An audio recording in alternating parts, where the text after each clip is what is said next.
Hi, welcome to our podcast, Up Your Adventure Game with Climbing Mountains. My name is Chris Moyle. I'm the Managing Director and Founder Adventurer of Climbing Mountains. So welcome. Climbing Mountains offers unique global adventures all over the world, trekking, cycling and climbing, generally endurance-based activities. So we're talking hundreds of kilometres certainly in the cycling side of things, and usually generally over 100 kilometres in a lot of our trekking to unique parts of the world. Our climbing is very specialised, so it's a small part of our business, but it was the foundation of where it all came from. My background personally, as a young boy, I loved playing my Nanny Maxwell's backyard. It was huge to me as a young boy. I used to love exploring and climbing trees back when backyards were actually quite large. So I think to me it felt like, the jungle, where it probably was only, maybe 1,000 square metres. I grew up a combination of indoors, outdoors activities, that is country and city. I was always very curious as a young boy at exploring and seeing what was out there in the world. As I grew up partly in the country, I did a lot of camping and fishing and hunting, cross-country skiing, alpine skiing, whatever you want to call it. Spent some time in the Boy Scouts and also quite a few years in the military, where I specialised in a number of different areas, but pertaining to this type of, activity, my main area was survival instructor, so both tropical, desert, and also coastal. So career-wise, I was a corporate for a long time, and I had this love for the outdoors, as I've explained, and it took me all over the world. It was a passion, to trek, to cycle, to climb. Generally, I think, we'd call it a hobby. It was probably more than a hobby to me. I then took that hobby and turned it into a career, and hence Climbing Mountain was born. What's probably really interesting and a good story is that probably, give or take, close to 7 years ago, so in 2018, I kind of said to myself, I love the corporate world. I'm good at it. I long for the outdoor experiences of, hiking and camping and climbing. Wouldn't it be wonderful if I could have that as a career? I don't want to wait till I'm 65 and retire and maybe not have the physical ability to actually go and do those things. So I said to myself, if I Google the business name and Climbing Mountains is available, I'm going to start the business. And 10 minutes later, I was on the internet, and surely enough, much to my amazement, Climbing Mountains was available. So I literally brought the name. Then I went about the slow process of building the first website, which I pretty much did myself. That was a steep learning curve. And not realising that I'd called it Climbing Mountains, which, as much as it sounded cool, and it was an acronym for my initials, so my name's Chris Moyle, so CM, Climbing Mountains, all sounded cute.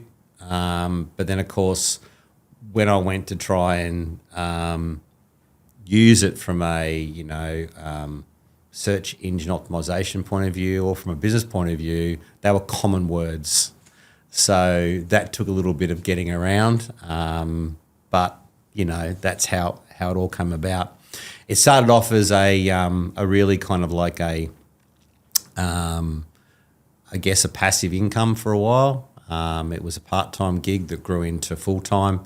So I kind of tipped my toes in the water per se, but now it's full-time and has been for a few years now. The COVID blues are over, which is great. Now people are starting to travel.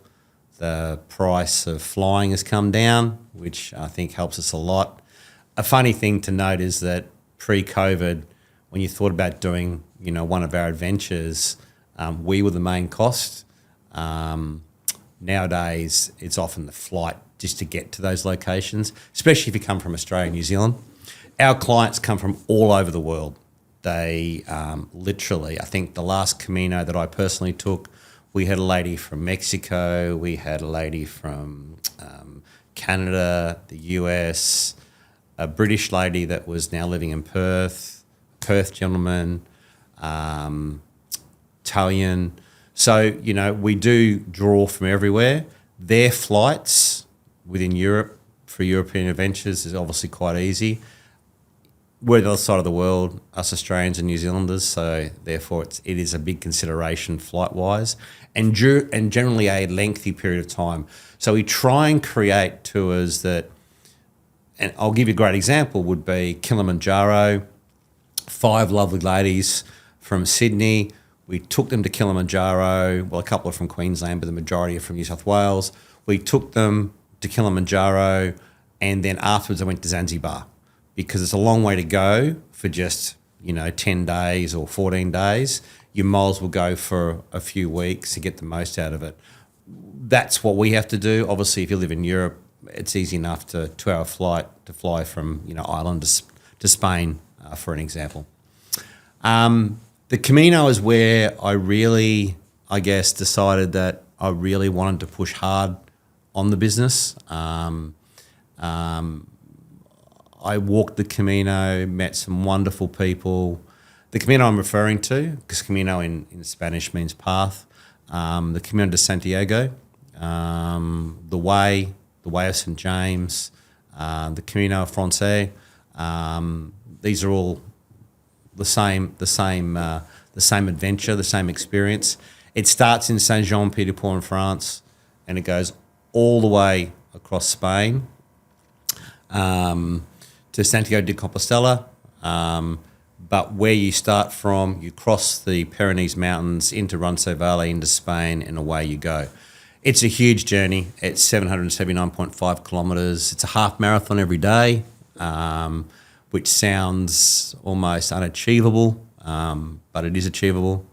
Other ones we tend to offer are things like Portuguese, which again is a fair distance, not as long as the Camino de Santiago, however, just as challenging and a different aspect along the coast.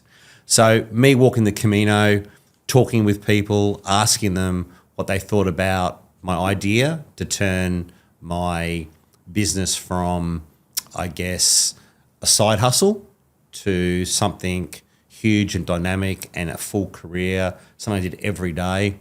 It was good to talk to people from all over the world, and the Camino offered that for me. On top of that, I really noticed a gap in the marketplace. Obviously, prior to doing this, I'd done a lot of adventures myself, being, an outdoors kind of person and a very social person. So I'd been all over the world, and the list is too long to kind of mention, really. And I'd gone with some really big companies and done some amazing adventures with them. But I noticed that, their idea of safety and my idea of safety sometimes didn't align. A lot of the businesses weren't insured to the level you possibly would think they should be. And the guides were somewhat qualified, somewhat experienced in some cases. So that was a gap in the marketplace, and I thought I could offer something more, especially with my background as an Army survival instructor and my background in the military for 10 years, plus having grew up in the country and camped and fished and hunted and skied all my life. It just seemed like a good fit. And so far, all the people that have come on our tours have gone through the challenge and come out the other side better for it. The other part of our niche, I suppose, is we do work in small groups.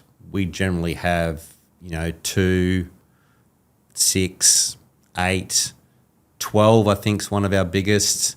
Once you get past that, you start to lose that personal touch, and we're about that personal touch. When we onboard people, so we're very different the way we approach things. Once you find us on our website, then you look at what we do, then you compare, which everyone does. That's the wonderful thing about the internet. Once you do all that and you pay your deposit, we then onboard you. We have 2 onboarding processes. The first one is an initial, and that's where we go through the adventure you've selected. And we really, I wouldn't say we try and talk you out of it, but we certainly say, do you realise what this involves? And if I kind of go back to what I mentioned about the Camino de Santiago being 779.5 kilometres and a half marathon every day, it's doable if you train for it and you have experts like us show you how. It seems daunting, but look, people have been doing it for hundreds and hundreds of years, and not just young people, but people in their 60s and 70s. So that's one unique thing we do. We onboard one-on-one. We go through every aspect, what to bring, what to expect. Sometimes we have people say, yeah, maybe this is the wrong adventure for me, and then we suggest another one, or they go away and think more about it. Deposit's fully refundable, so that's never really a big concern. So we really have that personal touch when we onboard. We then onboard a second time, which is at the 90-day mark, just to make sure they've got all their stuff together, all the insurances they need, all the equipment they need, the training, et cetera, et cetera. So it's really quite personal, and I think that shows in how people feel during the process, and obviously once they've achieved the experience. Achievements, look, I really get a real buzz out of taking individuals from, I guess, I'm not sure if I can do it, to you'll help me get through it, to seeing the look on their face at the end when they actually have achieved what they thought could be the impossible. And that's everything from Caminos to the Himalayas, Everest Base Camp, to Kilimanjaro, to the Amazon, to long distance riding like the Wide Atlantic Way, or hiking through Scotland, the West Highland Way, which we tack on golf afterwards because that was our feedback so many times. And I love golf. I'm not great at it, but I certainly love it myself. So I try and jump on those ones when I can. All our guides are qualified, all insured, all experienced, and all have actually done the adventures.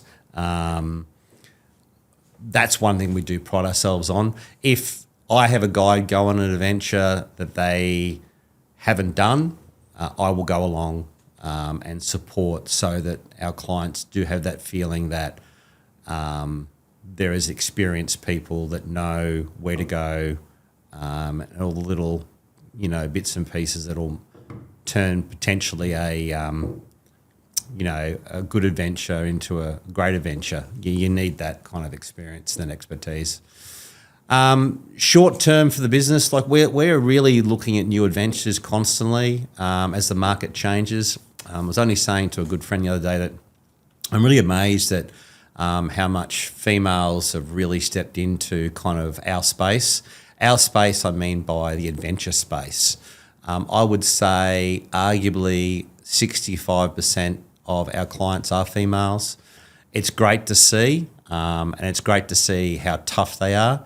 The male side generally comes in the mountaineering, but our mountaineering side's very, very niche, and not really our core. Our core is certainly trekking and cycling all over the globe.